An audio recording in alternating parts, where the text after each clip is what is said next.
And now, weighing in out of the blue corner, Josh the Punk Thomson. 100%. And on the other mic, he weighs in from the red corner, Big John McCarthy.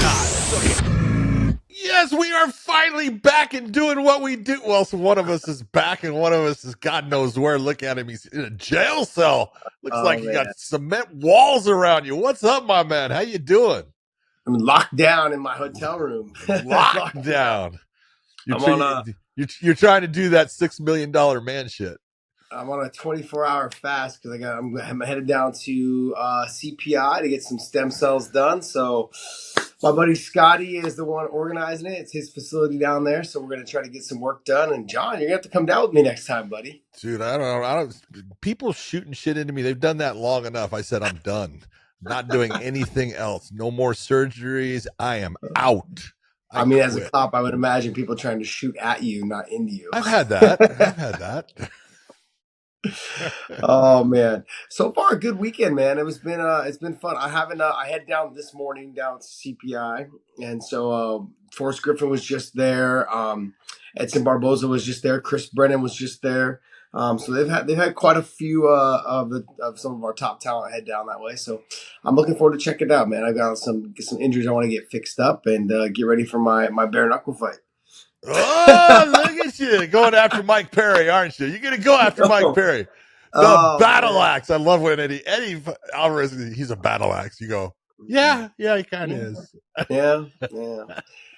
He just, man, wow, what a fight. We'll get into that a little bit later, but before we get started, guys, go to onlyfans.com/Wayne and subscribe us over there. It is free. Also, go to WayneandMerch.com and hit that subscribe button down below. You guys, make sure you guys subscribe to our channel.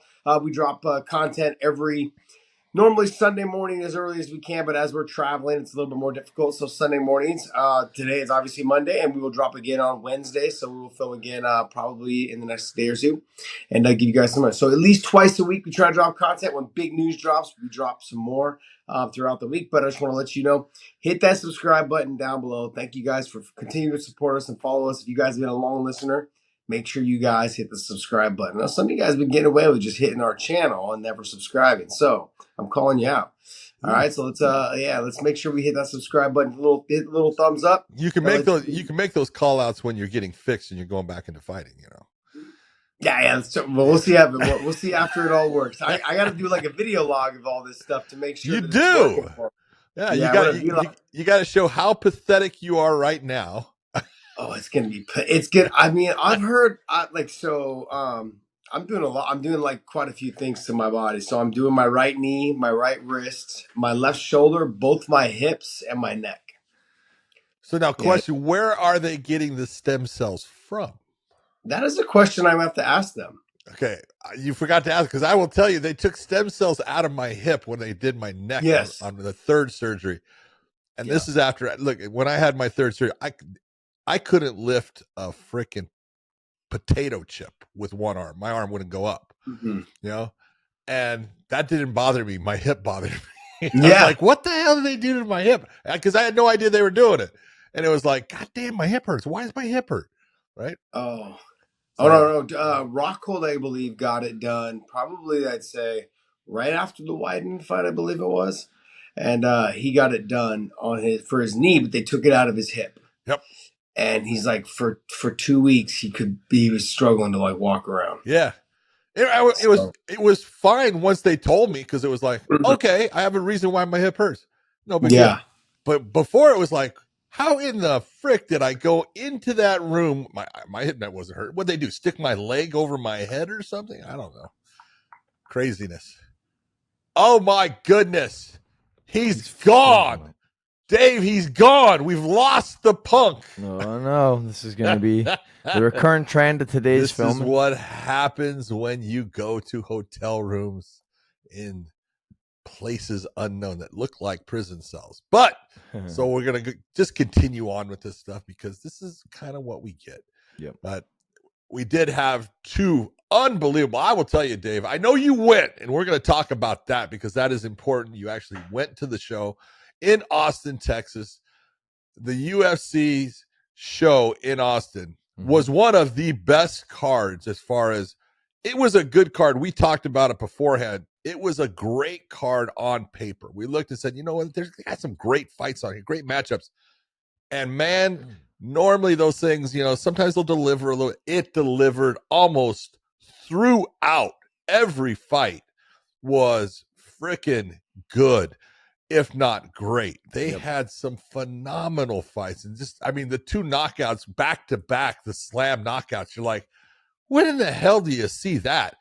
You know, and both actually the same way, picking the person up and going kind of sideways and dropping them on the side of them, watching their head bounce off of that canvas. And you could hear it. I don't know if you could hear it while you were there, but damn, with the on TV, they definitely let you hear it. You go, yep. And that's when you're refereeing. That's exactly, you hear that. And you go, oh, and then why people are like, why were you running? Because you heard it.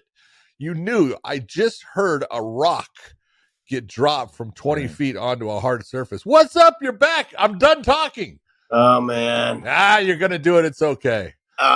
We're gonna have these moments, and I'm just gonna start rambling going through it. It's all good. Don't worry about it. Yeah. I mean, like Luke Rockhold had gone through it also, and we moved on. We moved way on from that. All right. Well, so what were you guys talking about? Tell me. I actually started talking about the UFC's card, and that the fact is, you know, you and I had said, hey, this was a great card on paper. There was some great fights and stuff. And this is one that not only was it great on paper, it delivered. Yeah. Almost all the fights were great. I know you were saying, well, you know, they're kind of one-sided. I don't give a shit. Yeah. Those were some great fights because they were entertaining. The knockouts were freaking awesome. Some of them went on too long. We'll talk about that stuff. You know, everything. But Dave loved it. Dave was sitting there saying, let it go longer. Let it go longer. Yeah. You know, Dave actually fucking texted me, early stoppage. You know? I can't even remember which one that was, but I did feel it did seem like it. It did seem like it. See? He's a sadistic Scot. Oh, this guy. I'm gonna start calling Dave a Scot American. Or a Scotican. We're gonna go Scotican. I played golf at Pebble Beach on Thursday. I know. I saw you, shitbird. Yeah. No one likes you. I know. Do you know that? It's okay. Nobody likes you. But the funny part was we had a Scottish caddy, so I FaceTimed Dave. What's he saying? I was like, Dave, translate for me, buddy. He's like, where was he? Where was he from in relation to where you were from, Dave? Probably about an hour-ish away. He's from North? Ayr, Scotland. Yeah. Yeah, North. Yeah, Ayr, like is in air, like the air's thinner up there. The air's thinner up there. But it's AYR. AYR. Is it AYR or AYRE? Just AYR. Okay. See, they even think why have the E on the end when it doesn't really do you anything? No, man. All right. So let's jump into the UFC card. Let's do it. Let's go. We had Arman Tsarukyan taking on Beneil, and you know what, dude, it was funny because you know we had the whole incidents with the Bobby Green incident in the hotel and stuff, and you know there was people talking about could that distract him from what he was, you know, having to go in against someone as good as Beneil. I don't think he was distracted, dude. I don't think he was distracted at all. I mean, you know, what's funny is I was actually going to put out a video about how like this may end up affecting both their fights, both their performances. There's a lot on your mind when you're not focused on the person in front of you. You're more focused on, you know, something outsider. Yeah. And you know what kind of threw me off a little bit was that Tsarukyan trying to get up to that next level, fighting someone who is, you know, in the top 5. And you're worried about somebody who is you're leapfrogging or you're basically like fighting someone higher level than him. Why are you even bothered with that? You're already winning in life. You're already taking that next step. Get the job done, which he did get the job done. Oh, he got the job done. Yeah, he got the job done. But do we know what all this stuff stemmed from? No, I do not. I have not found out. I don't know exactly why there was the heat. And I know that there was a point of contention as far as, you know, people talking about, you know, who should fight who and, you know, call outs and stuff. But no, I mean, Josh, if someone brings up your name that they want to fight you, you should look at that, in my opinion, hey, right on, let's go. That's a sign of respect. You want to fight me? You know, if I'm gonna point you out, I'm gonna say I want to fight Josh Thomson. I'm not saying I want to fight you because I hate you. I respect you. I respect your skills, and I think that, you know what, we could have a good fight, and I want to see if my skills are better than yours. There's no negative there, in my opinion. But sometimes guys do look at it as a negative. It is a little strange to me that you would go chasing after somebody who's not ranked on the same level as you, or fighting somebody at the same level as which you're fighting somebody. Like, you're fighting someone that's in that top 3, top 5. That's going to catapult your career. Focus on that one thing. But I mean, look, ultimately he got the job done. I mean, I know that I had mentioned last week, I said, he's got some power here and there, and I have read some of the comments. Who is he knocked out? Who is he finished? I'm like, well, obviously he's got power. So, look, the way he throws things, the way he loads up on things, but the way he did it that night, where he threw the knee wasn't even down yet. It was almost like foot never touched the ground, so there was no power coming from that foot. Yeah, it was almost like a Superman punch. So he threw the knee up, then all off the left leg. Yeah, he used that momentum to kind of rock his body forward. Beneil just didn't see it coming, and it was lights out. Jumped on top of him, got him out of there. I mean, I wish there was more we could talk about in terms of that fight, but there's not much that happened. It was less. That was what happened. It was what, 58 seconds, something like that. Yeah, 1 minute in. I mean, you're taking a look. There's nothing that truly happened. But the real question you got to look at and be honest with is, this is 2 in a row for Beneil. Mm-hmm. Is it that at 34? Because that's not when you would start to take a look and say, no, it's not. He's reached that peak and he's starting to slow. 34 is usually your prime. He's in his prime years. 2 in a row. Are we seeing the decline of Beneil, or is it just, 2 times unlucky and just got to pick it up and get back to the drawing board and go back and do it again? Yeah. So I'm going to have to answer that question myself now. Josh just left me once again. But the truth is, at 34, it shouldn't be. But when you're fighting the top people in the goddamn, weight class, it can happen. And it can happen at any time. You make one little error, you see something a little bit off that you think, oh, my opponent's going for this, he's throwing the knee, I step out of it, and you don't see, like Josh said, you don't see that right hand coming, and it hits you clean. If something hits you on the button, I don't care who you are, you're going to end up going out. It's when you get hit by something solid, but it's not on the button, you can survive it. But when it hits and all of a sudden it's the neurons, they just separate. And as soon as they separate, if hitting the ground doesn't kind of bring them back together, you're in trouble. And he hit the ground. He was there, but he really wasn't. And Tsarukyan just finished him off and stuff. And it was, a great performance, if you're going to say it, quick by Arman Tsarukyan. He proved that he does have some power. He proved that, he can go in there and put people away with knockouts, not just with his wrestling and ground and pound.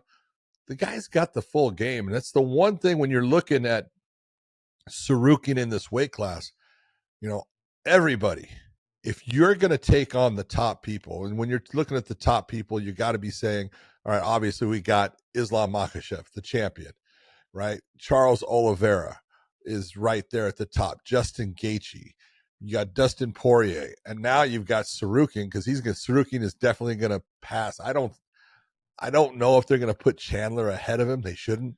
Tsarukyan should definitely be, I would say, number 4 right now. But if you take a look at everybody in that upper class there, there's only one that you can look at and kind of say, oh, he doesn't have the full armament. And that would be Justin Gaethje, but he doesn't need it because of the way he fights. It's his style. He forces his style. And when someone can take him out of that, you see he's had some losses based upon, like Charles Oliveira getting the submission stuff. But Tsarukyan has phenomenal wrestling. Obviously, he's got power, and his stand-up is getting better and better, and he's more confident in his stand-up, and he's also got a submission game. Now, it's not the submission game of Charles Oliveira, but he can pull off submissions, and we see him looking and setting up those submissions and stuff. So as one of those top guys in the top, I'd put him at number 4 now. You take a look at, Poirier, he matches up well with. He matches up well with Justin Gaethje. He matches up well with Oliveira, and he matches up well with Makhachev. Those guys are unique in how good they are at everything. Yeah, when I'm looking at Justin Gaethje, he's gonna have to utilize his wrestling quite a bit to slow that pace down. With Charles Oliveira, there's a submission threat that is there for him if he utilizes wrestling, but Charles has been known to get clipped and dropped quite a bit. Can he take the shot that he just delivered against Beneil Dariush? And can he take multiples of those? Because Charles has been known to get hit. Like, that's his MO is I get hit, I get dropped, I come back and fuck you up. That's his old thing. And so when I look at those two fights, the fight that most interests me right now is obviously the Dustin Poirier fight. Yeah. Because he's sitting on the sideline going, okay, where's the new talent for me to go ahead and wreck so I can try to get another title shot? That's kind of where he's at right now. And you've got other two guys. Dana White wants Charles to get that title shot, that rematch against Islam. Which, okay. And then also the Justin Gaethje fight is already lined up there. Justin said he's not fighting again unless he gets that title shot, which is his next fight. This is his last run. He's like, look, after this, I'm going to fight this fight. And who knows if he'll stick around. I think he's somebody that he's taken so much damage in his career. He's delivered a lot of damage, but he's taken so much damage in his career, he's going to start either picking and choosing the fights that excite him, or he's going to walk away. I think that's where Justin Gaethje's at. Dustin, I think, he's lingering right there going, okay, look, I want to make another run at the title, but I want the fights to make sense. I think that the Tsarukyan fight makes perfect sense. Look, that gives me my one fight that I need to beat the new up-and-comer who just beat Beneil Dariush, and then I wait for the dust to settle between Justin and Charles and whoever fights Islam next. Then Dustin will probably fight sometime around May or June for the after Ramadan to try and fight the winner. I think they're going to try to give Justin Gaethje probably one more fight. I don't know if he'll take it or not. But you've got Charles in line next, then you got Justin, and then the winner of probably Tsarukyan and Dustin Poirier. Yeah, if you look at the matchup wise, first off, Charles has fought Islam. Arman has fought Islam. Now that was long ago, but both younger fighters. That was his debut fight. Yeah, exactly. But it was that's what I'm saying. We're talking 5 years ago, but he's fought him. Dustin has not fought against Islam, and Justin hasn't. So it's the Justin and Dustin. They have not been in that cage against Islam. So they, in my opinion, being above Tsarukyan and stuff, they have the call. They have that little bit, and it's the one that the UFC is looking at. Like you're saying, I'll give you that last shot. I'll give you that last attempt at that title. So I do see them getting it before Tsarukyan. But you could be honest and say, if they wanted to put Tsarukyan against Islam Makhachev, that might actually be the most competitive contest there is for the champ. Yep. Yeah, because of the styles. Yeah. The styles in which Tsarukyan will be able to wrestle with him. Tsarukyan will be able to get him down. I don't know if he'll be able to hold him down. Well, he was able to take him down in their first fight. Yep. No, he was. But then also the things that have changed since their first fight. The amount of time you have to rehydrate has changed. And so, since their first fight, really, I don't know. Negative, Nancy. Yeah. Negative, yes. Nancy. No, yes. Wrong. I believe it's true. Okay, do me a favor. What was the year of that fight? Oh, you know what? Hey, no. No. I think actually because it started when I was still in the UFC when they. That's right. It started at UFC 199 in California. That was the first time we had that. Now you've been caught. Now it was about that time because I had already left the UFC, and it was around that time. So Tsarukyan right there at 2019. Oh please, long. I had already retired. I retired when. So were they allowed to do that weight? Yes. The weight cutting. Yes. They were already allowed to hydrate. Yes. Absolutely. Was it done in the UFC or was it just done in California? No, they started doing that. California's the one that started it, but the UFC picked it up and took it everywhere with them. Hey, we want to do Did they take it right when they started from it? That 199, yeah. Yep. And when did he fight Tsarukyan? I'm sorry, I'm trying to 2019. Yeah, I know, but what was the fight? What was the UFC 2? It was a fight night. It was a fight night. Like it was right before UFC 242. Oh, okay, so like 40 fights later. Yeah, definitely was being used. So yeah, that's only half a year, by the way. Half a year, not 40 fights. Hold on, when you talking about the UFC and you're looking at those numbers, those go by 12 at a time. Pay-per-views. 12 a year, yeah. Sometimes 13, right? Sometimes 13. Yeah, sometimes. Yeah. Okay. So then I was off by what? 2 years? A little over 2 years. More than that, 3 years. But that's okay. I like it. It's still good. Yeah. I look at, but I'm looking at Islam and Tsarukyan as being like you said, probably the most evenly matched fight. I do think so. He's still young. And if you're the UFC, you're like, hey, whoa. I know we still have young guys that are there. You know, you've got Islam's not old. No. Your champion is fine. And this is a part of what you talk about it. You go, if you're the UFC, I love the situation I'm in, because if I truly look and I go, if I bring Justin Gaethje, who I love as a fighter, I mean, and you're saying he might just walk away. I don't think he can. I don't think that's in Justin. He lives off of this. He's in the gym all the time. It's part of who he is. It's going to take a damn excavator to pull Justin Gaethje away from fighting. But I look at him, and against Islam, it's going to be the same thing as what he faced against Khabib. It's going to be the same kind of style of fight. But the fact of Islam's actually cleaner in the stand-up than Khabib is. He's a better technician in the stand-up, and he comes at him in a southpaw stance that's a little bit different. There's some advantages there that Khabib didn't have. So I look at that. Obviously, Dustin Poirier is phenomenal. And he could beat anybody on that given night, but it's going to be a tough fight for him. Again, same thing with Khabib. They both have been there. And so you can kind of look at what happened in those fights. But man, I'll tell you what, if you're the UFC and you're looking, I have a young champion and I have a young stud of a contender here in Tsarukyan. Life's good for you, man. You're saying, I don't care which way this rides. If it rides with, you know what, Islam keeping that title, great. If it rides with Tsarukyan coming in and taking it, I'm good either way. Yeah, I mean, like, I'm looking like outside of Tsarukyan, who else is in that? Dave, I can't see it, but can you pull it up and John maybe take a look at it? Who in that 155-pound division? Because what you got to do is you have to reinvigorate that 155-pound division. You've got Michael Chandler at like 5 or 6.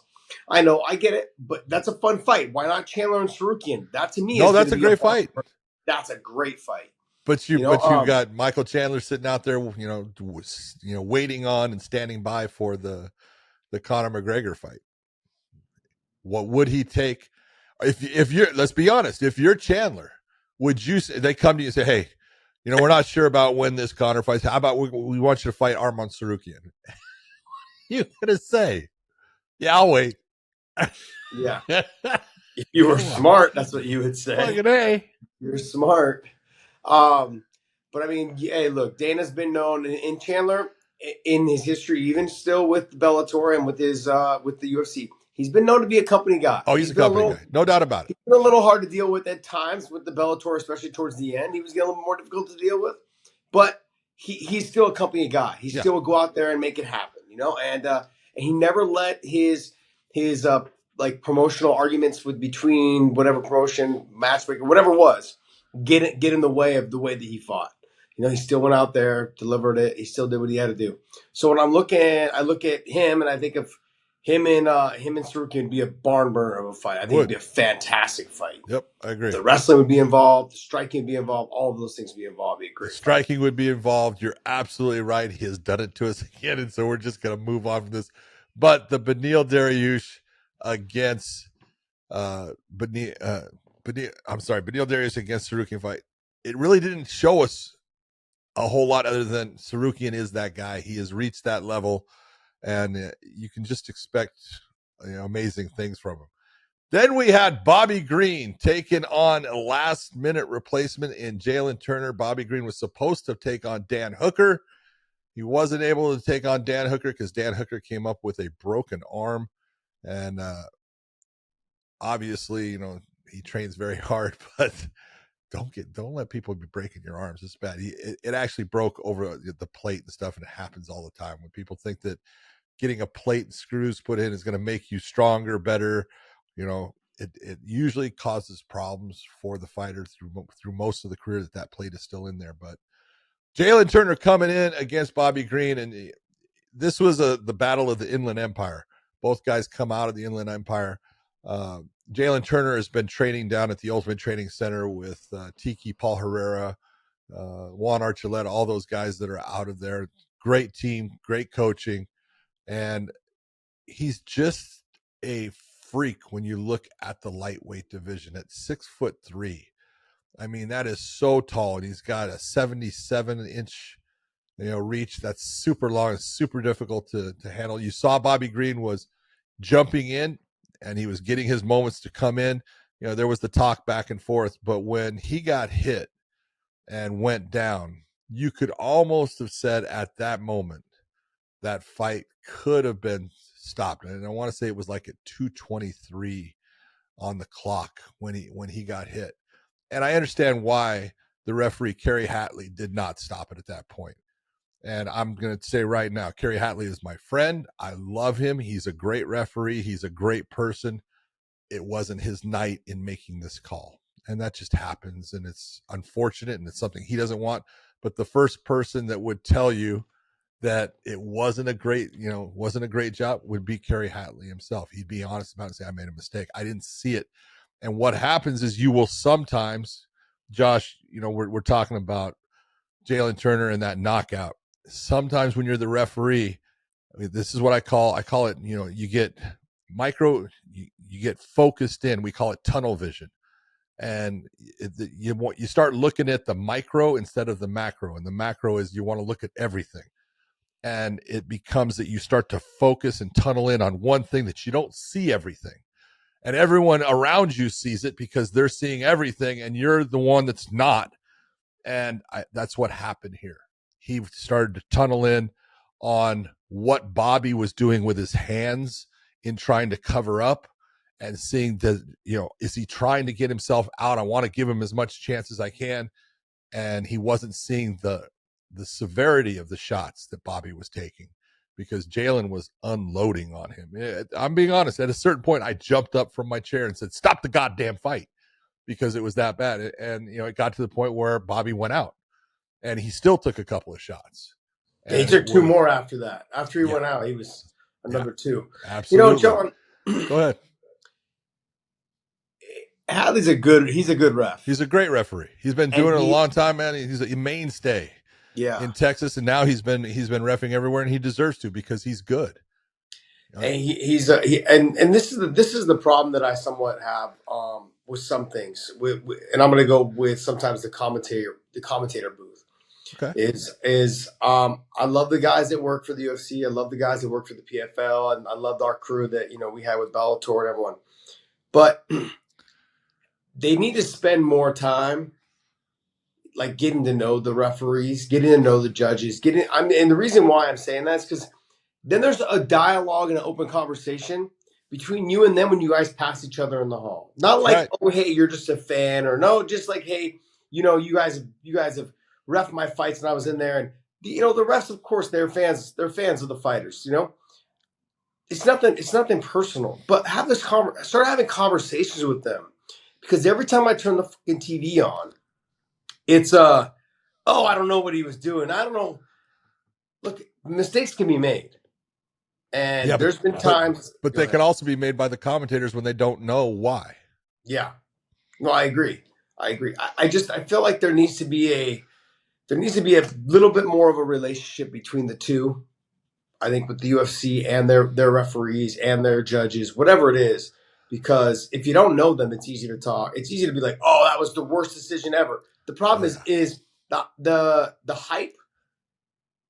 Not the hype. I shouldn't even say that. The causes issues, the confusion. That's what I'm looking for. The confusion was when the commentary starts to say, "Oh, I had it scored this way. I had it scored that way." That's what ends up getting out there and causing problems with them amongst the media, amongst the fighters, and then next thing you know, people are being scrutinized for things that were like, if it was a close fight, it was a close fight. Yeah, I thought it was a robbery. I've said this for, I don't know, you and I both have said this, but stop using that term robbery, and those type of things. That's just a lead into what this type of thing is. Like this was a mistake. Yep. Hatley said it was a mistake. I messed up. It can be seen. And look, and I love Mike Beltran. Mike Beltran with the early stoppage last week or 2 weeks ago. Yep. It happens. And then Mike Beltran, he had another stoppage back in the day in Hawaii in the Juliana Velasquez fight. I guess what I'm saying is we only think about the one time when we were in the cage and we fought, and that's the one fight. Well, the refs go back out there for 3 to 4 more times in one night, and I don't know if they're still doing it, but then they turn around, they fly to LA, and they do another show, the next night, and they do another 6-7 fights that night. Sometimes maybe more, sometimes maybe less. I mean, if you were a ref for Bellator, you had 22 fights on one card. You were doing 8-9 fights. That's right. And by the time you got to the main event, you're a little tired. Yeah, you're you can going, be. all right. So there's a lot on the plate. I like that Hatley came out right away and said, look, hey, I messed up. It was a mistake, and this and that. Look, move on. That's how this goes. And here's the big thing is people are like, whoa, that's not enough. What do you want him to do? What do you want him to do? All I can do is be a man and say, hey, I looked at it, I screwed up, or I know I made a mistake. And I talk, in talking to guys all the time, I'll sit there and I'll tell them, hey, take a look at what you did, figure out where you made the mistake, fix it. When I mean fix it, make sure you don't do that same thing again in the next one, and you got to move on. Yeah. And what you're saying is, see, the worst stoppage in history. It's not even close, and it was not good, but it's not close. Yeah. Okay. And people have short memories about things that have happened in our sport as far as worst stoppages. Okay. And so, they use these things like, look, if you can't remember the worst stoppage, then don't claim that this is, or it's part of, because there's too many out there where you can go, oh yeah, that one's worse. Yeah, that one's worse. Oh, this one's way worse. And it's a bad stoppage. It could have been way better. He made the mistake. He admitted to it. And once he admits to it, what more do you want from him?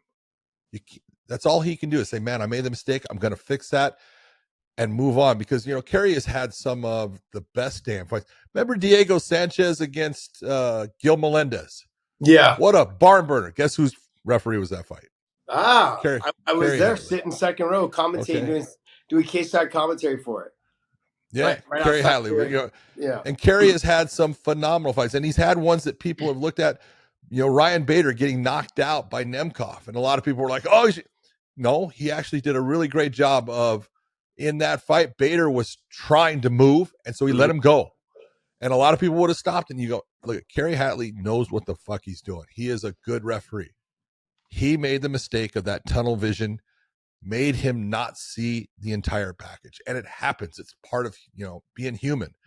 And it can happen to anyone. I don't care how many fights you've done. You teach yourself not to do it as much as you can, but it can happen. And it happened in that fight. And Jalin Turner should be the focus of that fight, not the stoppage. The focus of Jalin Turner just took out a really good fighter in Bobby Green and did it fairly easily. Yeah. Yeah, I figured that it would be the reach and the speed of Jalin, because if you're equally in speed with Bobby Green, and you got the reach advantage over him, you're able to touch him a little bit sooner, and he was just able to clip very nice, clean, nice exchange right to the top position. The way he jumped onto the back, got the hooks, flattened him out, still utilizing his grappling while trying to do damage. I thought he fought a very, very smart fight. I think a lot of the topics should be, though, is that he took the fight on short notice. That was one. Made weight. 2, made weight. That's 2. Hello. That's 2. 3 was he got mafia'd into this. He basically good said. Point. He did. There's a lot that goes through your mind. I'm sorry, but there's a lot that goes through your mind when your promotion's telling you need to take this fight. Yep. You're not just thinking like, well, okay, look, I'm gonna fight this fight. I may lose. Yeah, it's not one of those. Well, should I take lose, it? do I match up? What? It's like, oh, they're telling me I really have to take it, and it's the toughest thing there is when you're put in that position of, I've got to take this fight, really. Can I get all the things done that I need to get done in this short amount of time? And he did that. And you got to give Jalin Turner nothing but credit. The fact when he made weight, I was like, because this is something for a guy his size to make weight on that short of notice, man, fantastic job. That was not easy. And you're not going to get a ton of credit for it, but you deserve credit for making weight. And then to come out and put on the performance. The real question was, if that fight had gone longer, would that weight cut have affected you? Who knows? Who cares? It doesn't matter. You got the big win and you deserved it. Great win by Jalin Turner. Then we had Deiveson Figueiredo against Rob Font. I'll tell you what, Deiveson Figueiredo fought the smartest fight other than the one that he had against Brandon Moreno. I want to say it was the third one he fought. He fought smart in that one. I was very impressed with the way he fought against Rob Font. Rob did a lot of good things, especially getting up off of the ground like we talked about. He's way better off of getting off of his back than people give him credit for. He showed that. Figueiredo was able to take him down, but Figueiredo's power was an equalizer in this. He brought that power up, and that's a real question. When you're a 125er and you've got that snap, is it going to follow you into the bigger guys? And I wasn't sure that it was, and it absolutely followed him up, and it was a difference maker in this matchup. When we had talked last week, I said, the way he mixes up after training with Henderson Cejudo, the way he'll mix up his striking, mix it with his wrestling, if he can utilize the speed, being the smaller guy, utilizing his speed to take advantage of Rob Font that way in terms of getting in deep enough to finish the takedowns. We both talked about how would he be able to hold him down. He wasn't quite able to hold him down in a lot of positions. Rob was good at getting back to his feet. Great job. But I didn't realize, even though Figgy's like a big 125-pounder, he's not going to be a big 135-pounder. When I was looking, I saw at the weigh-ins, I was like, oh, holy shit, you're tiny. You're not a big guy. It's definitely going to be the speed, his aggressiveness, his ability to mix things up, the striking to the wrestling, and that top control. If he can able to maintain the top control, he could be a wreck. He could be someone to deal with in that 135-pound division. Well, you just look at it, it's another body that you go, 135 just got another body in there that can cause problems for a lot of people. So yeah. I thought he looked great. Big win. That was very nicely done. Sean Brady against Kelvin Gastelum. God damn, dude. You want to talk about, he's coming off his first loss. Where's his mindset? All those things. Sean Brady just put an exclamation point against, again, I'll say it. I love Kelvin Gastelum. I think he's a tremendous fighter. Sean Brady made him look just average. Yeah. He dominated every part of that fight. There was not one moment of that fight that Sean Brady didn't win. He seemed cleaner on the striking. He seemed he did a little bit of what Figgy did, mixed it up really well from the striking to the wrestling. John, I looked away at the beginning of almost every round for the first probably 30 seconds. When I turned back, he was already on his back. I was like, and he did it easy. Yeah, yep. And so when I looked at this fight coming in, I'm like, Kelvin Gastelum's going to sprawl and brawl, keep it on the feet, use his aggressiveness on the feet. Yeah. He's going to be able to stick and move a lot more, use his lateral movement, make it confusing for Sean Brady. Sean's like, nah, I'm going to just kind of walk you down, put my straight punches in your face, and when I lock my hands, you're going for a ride. And just top control, just dominant position, great finish at the end, the way he slowly and methodically worked his way there, attacked the arm, got the finish.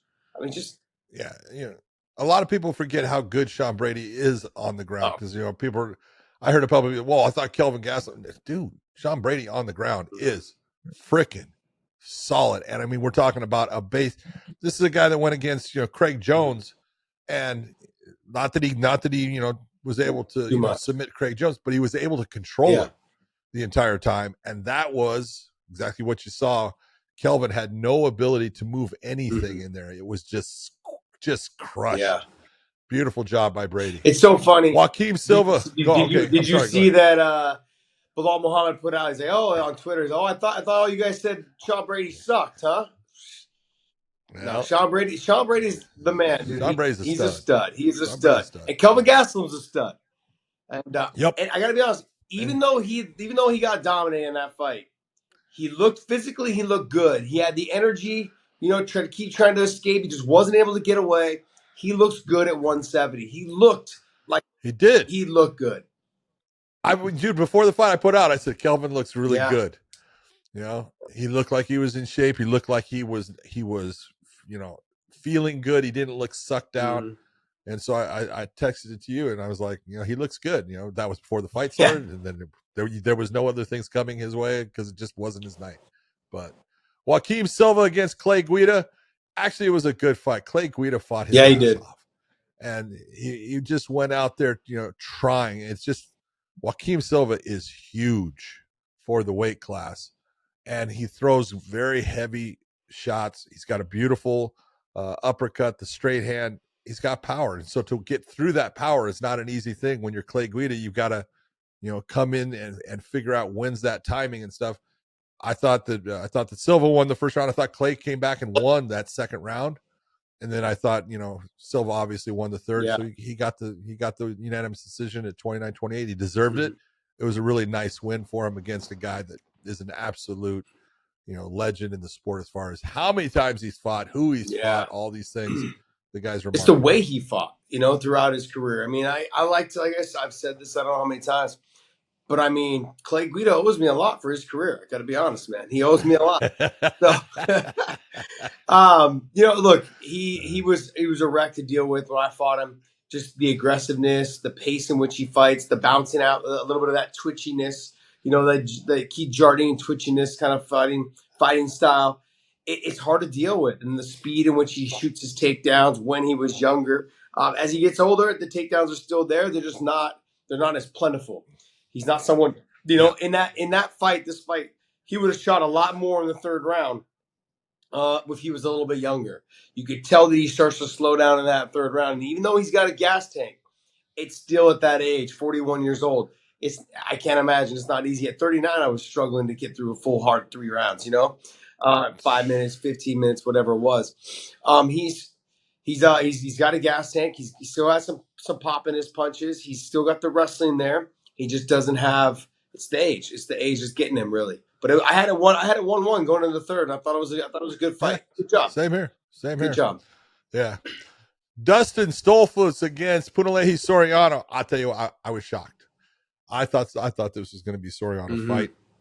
I thought in watching Dustin throughout his career, he's a good wrestler, but doesn't do well when he starts getting hit with big shots. And I know that Punahele has just got power, and it kind of started out that way. But as soon as Stolfus was able to get that first takedown, things started to shift, and he got the submission with a rear naked choke.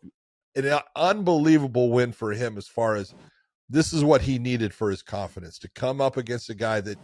And he even said, he goes, look, I knew, coming in, he goes, I was scared of his power, and that's okay to admit, because this guy's went out there, did exactly what he was supposed to do, shot the takedowns at the right time, controlled the position, got the submission, big time win for Stolfus. Yeah. But John, like when you're fighting somebody, like Soriano, like, that they're going to fall in love with their power. And they're being told, you're the hardest hitter I've ever held mitts for. You're the hardest hitter I've ever sparred. You've got so much power. And then he went out there and everything he did was 1, 1, 2, 1, 1, 2. You've got to set it up. You've got to work the jab. You've got to lower the levels. You got to lower your levels, come back up with shots. You've got to lead with the left hook, come back with the right. You've got to do all those things. You got to touch. Yeah. Just touch. I go back to the Nate Diaz, the way him and Nick fight. It's they touch, and then as soon as they see that they've touched you a little bit, where you're affected by it, then they throw the power. Because everyone talked about them just slap and fight, slap fight, slap fight, slap fight. But no, they've got power when they want it. Using that reach, getting you at the end of the punch. They know how to turn their punches over. And with Soriano, though, you could tell a little bit of that Gray Maynard-ish, where he fell in love with the power and Good call. You know, and next thing you know, it's like they're not utilizing all the tools. They are good, well-rounded fighters. They just don't utilize all the weapons that got them where they're at right now. And so hopefully this is a lesson learned. You know, it just goes back to just touching people, because when you've got that kind of power, John, you just got to touch them and they go to sleep. That's it. You know, and it's just that's what it's all about. No, one of the ones I throw, even though I don't think I throw it hard, it's going to touch him. He's going to go to sleep. And that's what you got to do. I'm letting you take the next one. No, I'm not, because you're gone again. So we're just going to forget about the Punk. He's gone. He's going to Mexico to get all this stem cell treatment. It's over. I'm not going to talk to him anymore. The Punk is gone. So I'm going to go through it. Miesha Tate took on Julia Avila. Man, Miesha just dominated this and used a smart game plan. Look, I'm way better on the ground. Dominated her. It was a 10-8 round in the first round, no doubt about it, and ended up getting a beautiful submission, face crank submission. Like, this was a big win for Miesha as far as just confidence. She goes in. I'm back. You know, the whole thing. Yeah, the whole thing with the confidence that, you know, when you're losing fights and what it does and how it puts you in that position. You know, Miesha came out, just dominated every bit of that fight. I know you were happy with it because you're a big Miesha Tate fan. She looked great. You know, and there was not one point in that fight where it looked like she had any problem. John, she is fighting on borrowed time. She loves it. She loves it. Like there's no. She has 2 beautiful children. She's married. She's happy. There's no problems in her life. This is all an added bonus. I'm enjoying my life, doing what I love. She's training. She's keeping her body in shape. She's taking care of herself. Her kids are along for the ride. I mean, I got to be honest, man. I wish I had kids younger because they could have enjoyed a lot of the ride with you. But it's like, it's one of those things. Like, she's taking time away to have a family, come back. This is all borrowed time. She's able to make a lot of money, fight, do what she loves, and like I said, she's taking care of her body health wise, which is gonna hopefully have her live longer, you know, and spend more time with her family. You know how important that is. It's, you know, it's true. So good for her. I'm happy for her. Dominant performance. Cody Brundage against Zachary Reese. Zachary Reese coming in with a lot of, you know, hype off of the Dana White Contender Series win and everything. Cody Brundage, it's kind of that guy that in the gym. Everyone knows Cody Brundage is a stud. Yeah. Everyone knows the skill set he's got. Everyone knows how difficult he is to train with. Everyone goes, man, this guy is fucking good.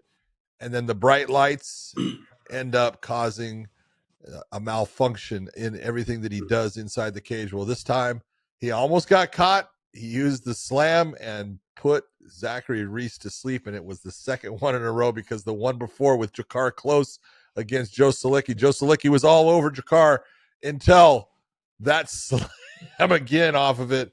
2 knockouts in a row by someone going for the arm bar and then slamming their way out of it. Incredible. I think it was the Jakar Close one that Dave texted us on saying, "Oh, early stoppage." But I think what comes down to is that those are positions in the gym, which only goes to show you what a sick individual Dave is. It was the Cody podcast Brundage. Dave. Oh, was it our guy? Early stoppage. was it Brundage? Because the Jakar Close one was a clear slam and knockout. Yeah. That was like clear and concise. But the one above, like the Zachary Reese, was like kind of turned on. Unconscious, dude. Yeah. But no. Yeah, by the time he stopped it, he was. By the time he stopped, well, then how was it an early stoppage? John, podcast Dave was saying, Bobby Green, take more. He was hey, no, dude. You want to talk about the evil side? Man. We've got podcast Dave. Man. He's straight up, man. No, I agree. Like, these are things though in the gym that we don't. These are like, your coach will tell you, don't pick them up and slam them, because you end up in a tighter armbar, you end up in a tighter triangle, whatever it is. But look, last ditch efforts, they're there. But I feel like when you have these chances to land them a certain way, I'm surprised that more people don't slam people's heads against the cage more. We used to practice all that all the time at my gym. Was, hey, if you're gonna pick someone up and slam them, we don't bring them down flat on their back. We bring them to the side, because their head, it's difficult for you to hold, and your head's going to hit the canvas every time. You can take and tuck your chin up, and my back can take, my shoulders can take a lot of the blow. But man, to the side, your body kind of compresses in your shoulder because your arms are extended on that. It doesn't allow your head any position. It's going to hit. It doesn't mean that it's going to put you out, but it's definitely going to put you in a position it's hard for you to hold on to that. Got it. So yeah, we used to practice it. Yeah, we were always. I mean, I always told them, don't ever pick them up and slam because it's going to make the submission tighter. It's going to make the triangle tighter. It's all those things. The only time I would tell like people in the triangles, let it go once you get past waist level. Just let it go. Oh yeah. If you get elevated to the point now, you're up in Quentin Rampage versus Ricardo Arona style. You let go with your legs and just fall to your feet and stand up and start throwing hands because you're gonna end up being hurt. Oh, yeah. There's too much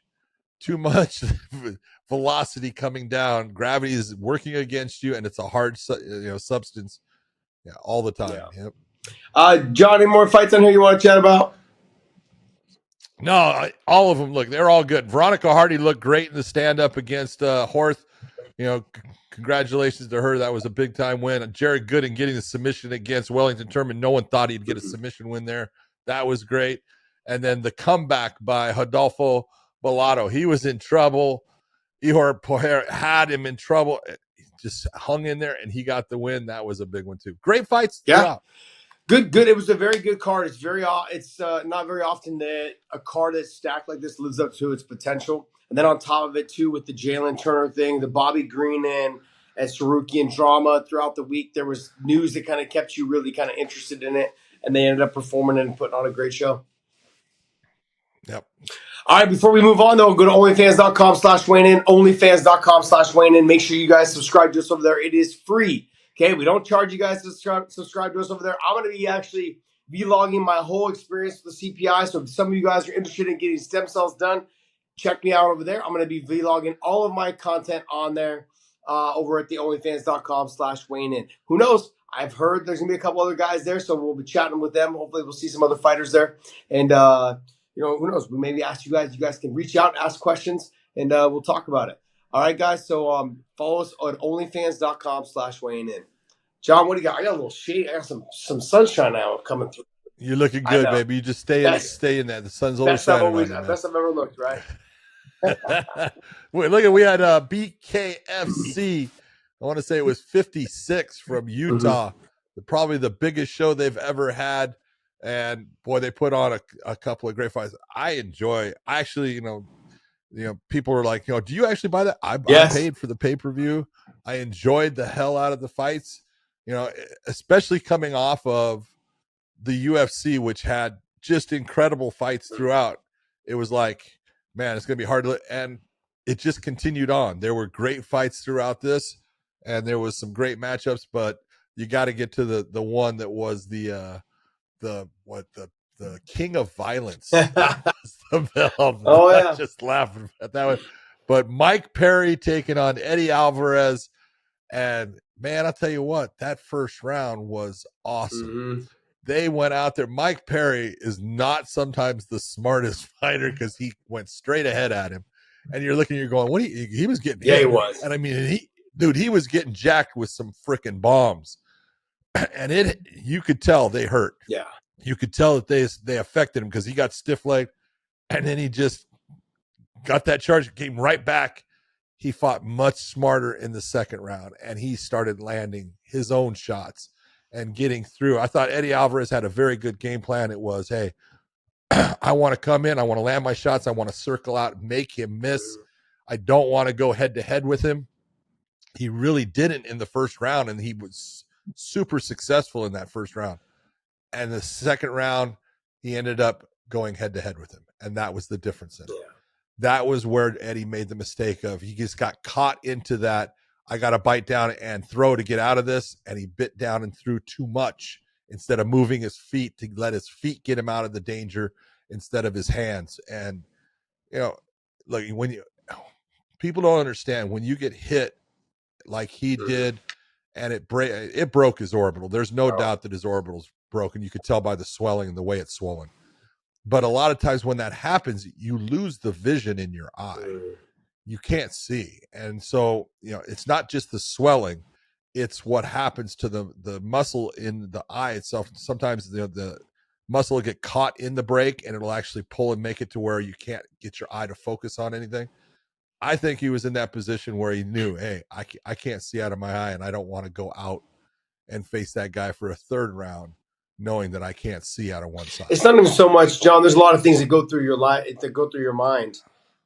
Living your life without one eye.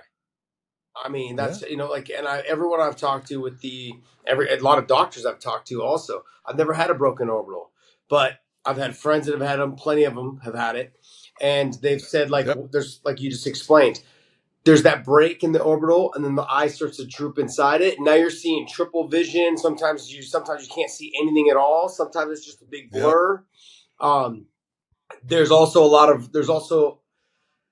We also understand the significance of, if you do break it too much and you let that eye droop into there too long, it could affect your vision for the rest of your life. And so those are just, look, we're in this. It's a sport. This is I don't want to say we don't play fighting. They're in it to make money. We're in this to make money. I'm not in this for the rest of my life to be fucked up, because we're gonna deal with the physical damages for the rest of our life. Our knees, our elbows, our hands, our necks, all of that stuff's gonna be damaged. I'm going to do stem cells for a reason, not because I lived a healthy lifestyle. In terms of physically, I've beat my body up to the point where I need to go do this. With this right here, this going through Eddie Alvarez's mind, he got very emotional talking about his wife at the post press conference, talking about, hey, when people gotta stop giving her a hard time. When she screams, she cares. And I mean, I almost started getting a little teary eyed for him too, man, because it's true. Yeah. We say it. I was like, yeah, if you ever want to hear it, man, if you'll know it's Eddie fighting, when Eddie's, you'll hear a female screaming in the crowd. That's someone. They've got 4 kids together. That's a wife that loves her husband, and he loves her. It's an absolute. It's amazing, man. She's ride or die with him, and he's the same back with her, and that's the way it should be. And they've been together a long time. The big thing on this fight that you got to look at, a lot of people are going to bring up, well, Michael Bisping, fought with one eye, and Michael did, and he's a stud.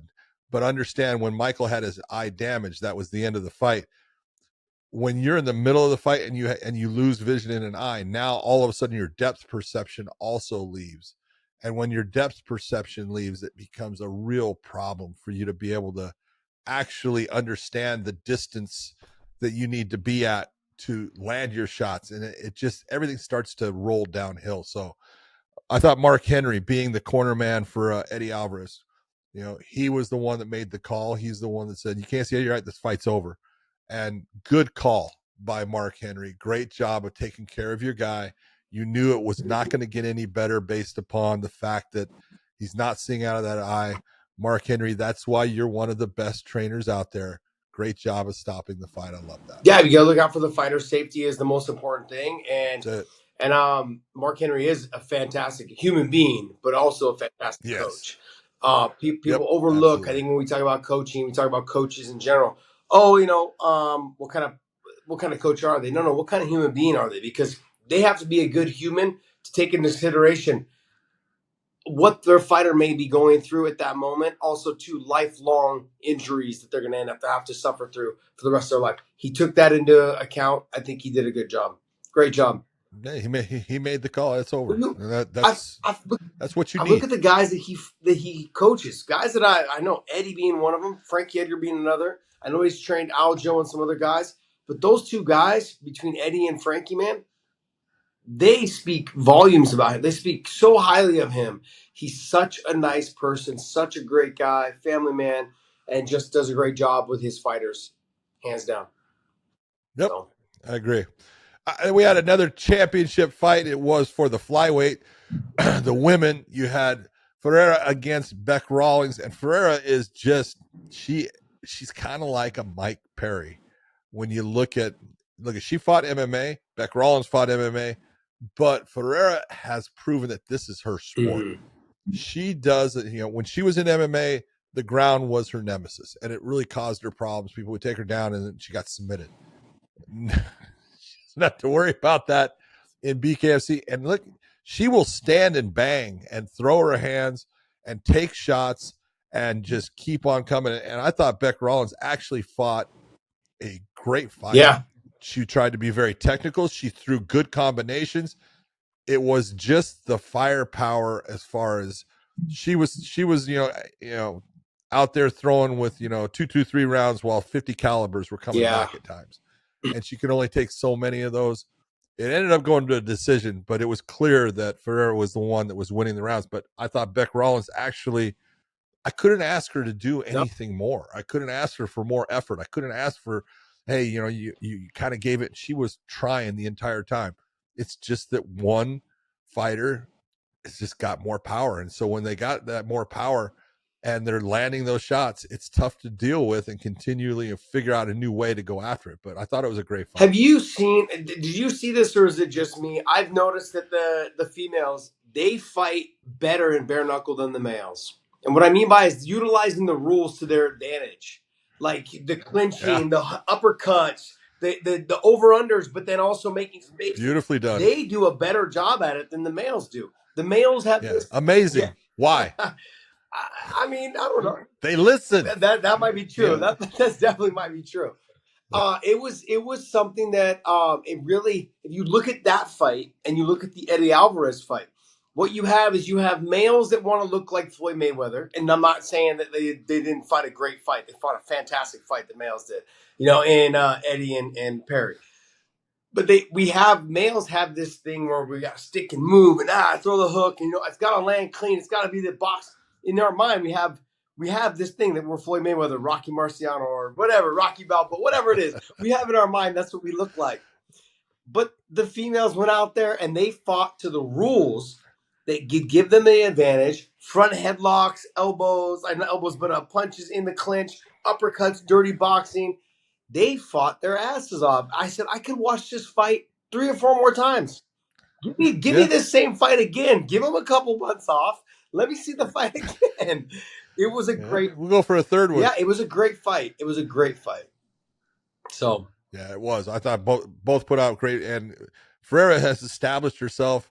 She's the queen of bare knuckle right now, and it's going to take a good fighter to get her out of there because she's getting better with it.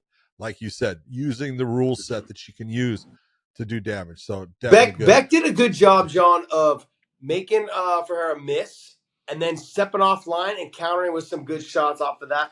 She did a great job. And then as she started getting tired, though, those angles started going away. And then they started getting reliant on the clinch. And the clinch, she was doing good in the clinch, but Ferreira was a little bit better in the clinch. The harder shots were landed in that clinching area. And just, I think the physical strength was a little bit more for Ferreira also. I thought it was, but like I said, John, I thought it was a fantastic fight.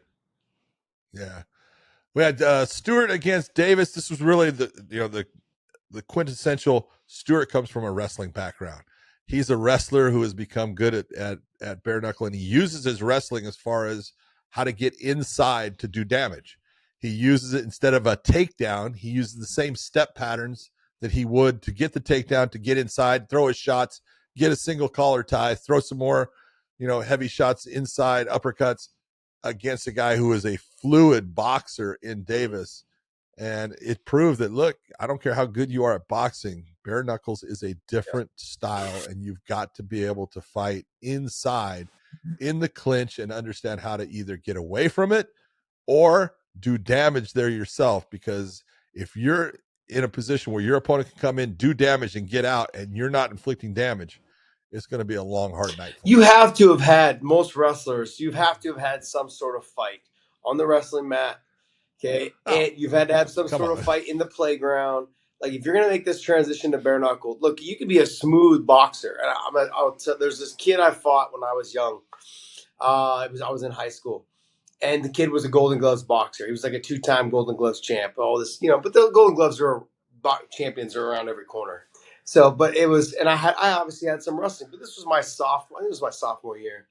Kid comes to my house. Everyone thinks I should be afraid of him. 1 double leg, 1 takedown, some dirty boxing on the ground, some ground and pound, all that. The fight was over.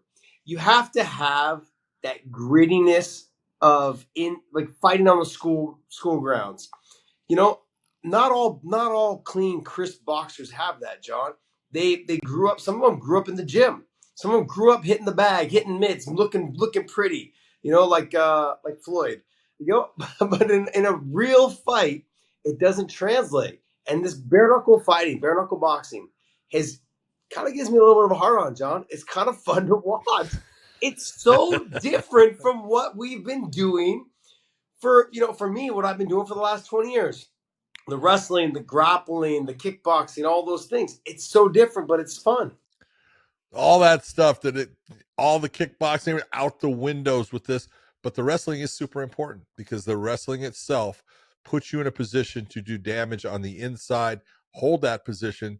And that's what we saw. And that's why Stewart, he got a win against a guy who technically in the stand-up is way better than him, but is not as good in the bare knuckle because of the toughness of getting inside and the ability to do damage in there. Stewart comes away, maintains his championship. He now has defended it.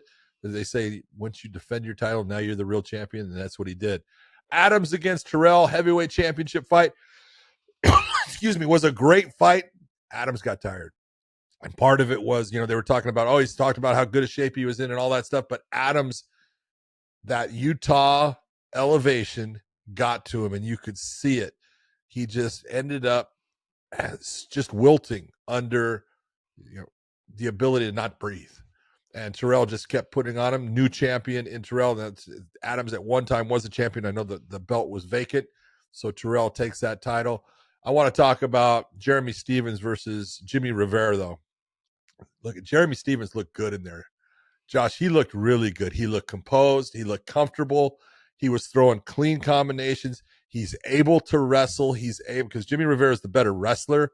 But in this, when Jimmy would come inside, Jeremy was able to stop a lot of what Jimmy wanted to do and brought the uppercuts in, landed the beautiful right hands, cut him open, and that's what ended up stopping the fight. But Jeremy Stephens, this might be his third career because he had the MMA career. He kind of went to boxing for a little bit there, but he looks good at this. Jeremy Stephens was fast, he was sharp, and he obviously has had a couple of street fights in his life. I feel like he is a smaller version of Mike Perry. He is somebody that this style of fighting is perfect for him. I mean, I got to keep giving BKFC some love because this, to me, John, it's a new sport that they don't have to worry about competing with the UFC. They don't have to worry about competing with boxing. It's a different sport. They can get people's attention, and it's got my attention. I really enjoy 2-minute rounds.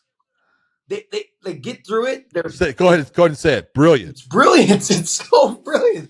They fight extremely fast. They get their minute break. They come back out and they get it again. I mean, I don't know. It's just this fight. I think Jeremy Stephens, I think you're right, is tailor-made for this sport. This is his third career. I think he'll be successful here. The problem they're going to have is fighting guys that will fight him. I think they're going to have a hard time fighting guys that will, like Mike Perry said, I need guys that have name value. I can't just be the one doing all the promoting myself. That's what Mike Perry said. No, I need. Well, he's right. I need guys with followers. I need guys that can help me build this fight because I can't just keep doing it myself. I'm not going to go anywhere. I need more. And Jeremy Stephens is going to be in that position, I believe, also. Yeah, I agree. Same thing. All right, so off of that, we did have two other fights. We had Moa against Bercier and Jones against Lozano. Lozano. Again, Jones and Lozano, both MMA fighters. Lozano has found his place. He just tracks people down and big shots. Moa, coming as an ex-NFL player, he actually looks good in the stand-up. He's just a question of someone getting into it. He's got a super long reach. How's he going to do when he faces someone like a Terrell that's got a good clinch game also? Might be a little bit different, but we're going to find out. It takes time. All these things take time. Is Dave still around? Yeah, Dave is still around. Dave, what do you got for us? Give us some news. I know I've been dropping off and coming back, and coming back. It's all good. Yeah, of course, need to get your reaction to Dana White being asked at the post-fight press conference about the Bellator PFL purchase. He kind of just said, I've already talked about this, but he did say, kind of come back, and the question is he says, it's fucking hilarious. Good for them. I wish them all the luck in the world. I've covered this one. One shit organization that sells no tickets and nobody watches buys another shit organization that sells no tickets and nobody watches. Sounds like a fucking winner to me. Whoa. Yeah. Whoa. I love it. I love Dana. He had to get his little pro wrestling thing in there.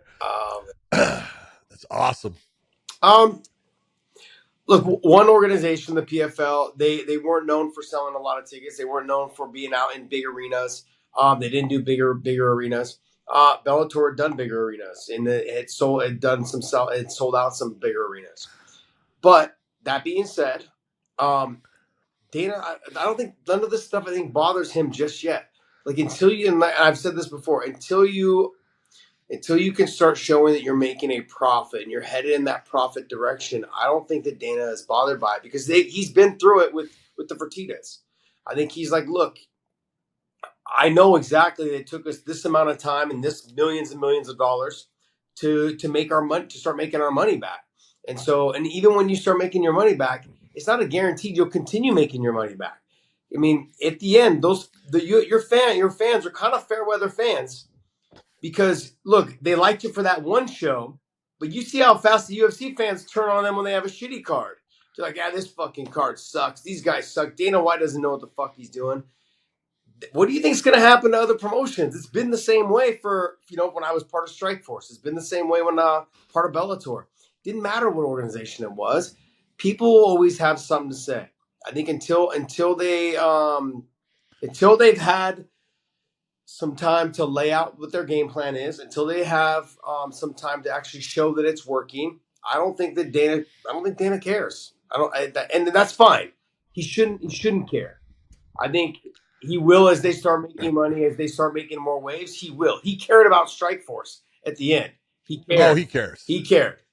Stop. You think he cares now? Well, when he says it's fucking hilarious, good for them, he doesn't. Okay, he's saying good for them, and inside he's going fuck them. Yeah. Okay. There's no good for them. Second, look at Dana. I have said it too many times. He's an unbelievable promoter, and everything that he said, he knows when he says something, he knows where it goes, and he knows what he's saying. And when he sits there, he says one organization sells no tickets and nobody watches, buys another. He's right about the fact that right now, PFL does not sell tickets, but they don't try to. That's not a big part of their thing. Their thing is about TV, and it's all about what they've told all of their investors. Yeah. So right now, and look at, Dana wasn't there to know, but at one time, the UFC was not about live events. They didn't give a shit how many people were there. It was all about pay-per-view. That's the way it came up. Butts in the seats, great. Well, whoever they are, that's fine. We can sell tickets, but we don't even do anything for the experience of the people there. It's not like it is now. If you go to the shows now, and Dave will can contest. He just went to the Austin show. It's a phenomenal presence while you're there. But he also, he sits there. He talks about Bellator and selling seats. Bellator sold out a lot of buildings. Bellator did sell seats. Now the UFC all the time talks about sold out. Dave, you were in Austin. Was it sold out? Definitely wasn't sold out, no. Okay, but they said it. They told everyone it's sold out. It's all bullshit, okay? And it's fine. That's what Dana, that's his job. And his job is to put down anything that is not his. And did Don Davis and the PFL put a little bit of a wrench in what Dana would have liked to have done? Dana just signed Michael Venom Page. Why did he sign Michael Venom Page, Josh? Did he sign him? Why? Did it go through? Oh yeah. It's already the fight's been announced.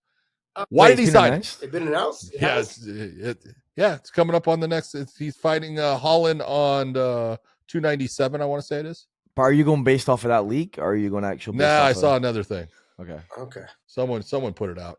Because Dana was asked about it on Saturday. Sorry, he was asked about it, and he just basically avoided the question and said, "Do you have another question for me?" So, anyways, look, why did he sign Michael Venom Page? That's a 35-year-old fighter. Why did he sign him? Because everyone out of the PFL and Bellator sucks. Why did he sign him? Because he knows that Bellator's got great fighters. And if the PFL did not sign or did not buy Bellator, you don't think that his roster would have gotten bigger? Oh, absolutely. Let's be honest. No, he would have been signing people, and he would have gotten rid of some of the Dana White contender people and some of the older people that have been in the UFC that are still hanging around that you go, I don't even know why that person's still there, but okay. He would have been getting rid of all them, and he would have signed a bunch. So Don Davis and the PFL put a little bit of a wrench in the business area of Dana White. You think he's happy? No, he's like, you fucks. But it was the right thing for Don Davis to do, because that's the way for Don Davis to grow his business. Yeah. It was the right move, and that's why Dana's saying, it's fucking hilarious. Wow, that was a nice rant. It's just true. No, it's not a rant. I'm saying both are right. No, I agree with you. I don't think you're right in terms of Dana cares that he hey, I could have had a lot more of the top level fighters had this not happened. That would have been great for him. That's what the wrench in it. That part he is a little bit not concerned about, but that does bother him. Not concerned, but it's like it does irritate. It put a little bit of caca on his birthday cake. Yeah. Those of you guys that don't know what caca is, John will explain it. But but no, it's one of those scenarios where this was a perfect merging of the PFL and Bellator to make sure that that Don Davis solidifies being in that co-leader or the number 2 spot, whatever you want to call it. Is you're right there now competing in terms of your level of talent you just acquired. You can't tell me guys like Amosov, Jason Jackson, Logan Storley, Shabli, Usman Nurmagomedov. I mean, these guys, they're dynamite. You got Johnny Eblin, you've got Patchy Mix, you got Rafion Stotts. That crew of fighters right there that I just listed off, 7 or 8 of them, I would say arguably they're probably in the top 2 or 3 in any organization, if not in the world. They're in the world across the board. They are the top 1, 2, and 3. I mean, I could say Patchy Mix is the best 135 pounder. I could say that Johnny Eblin's the best 185 pounder. I could say that Sergio Pettis and Rafion Stotts are number 2 and number 3. I could say that right there and say, look, stylistically they match up well. Now we could do this. We've done this I don't know how many times. I could take UFC fighters and they could beat all of the Bellator top 5, but I could also match them up to where the Bellator fighters beat all the UFC top 5. Yeah, you could. That's the way we can do it. You could take the UFC fighters and match them up against the Bellator fighters, and I can match them up to where I think the UFC is going to win every fight, or I could take it and switch it and put it to where I think I can get most of the Bellator fighters to get those wins. Styles make fights, and it's about how you match people up and everything. But I look at everything that was done by Don Davis here. It was the right move for him to take his company and try to bring it to the next level. What is a CEO supposed to do? Exactly what he did. That's what they're supposed to do. You got to make those moves. And when you sit there and you say, and what did it cost him? That's the part that I go, I look and I go, genius. It really didn't cost you a lot. As this goes on, and if your company becomes bigger and bigger, it's going to cost you more and more for it, because you have now another person that gets some of that. They own stock in your company, but it did exactly what you want. You have money sitting there to put on shows. It's the right way of doing it. You've got now a great roster of fighters, and people are going to start seeing how good that roster is. It's the same as when the UFC picked up Strikeforce. It was the roster of fighters, and look at what those fighters did. Amazing what they did in the UFC, and it's because that's how good they were. And Bellator had some great fighters, and so it's going to be an interesting. They can take any of those fighters and intertwine them any way they want. Put them into the tournament, put them into match fights, put them into their pay-per-view shows. It doesn't matter. They've got good fighters to work with, and that's the impressive part.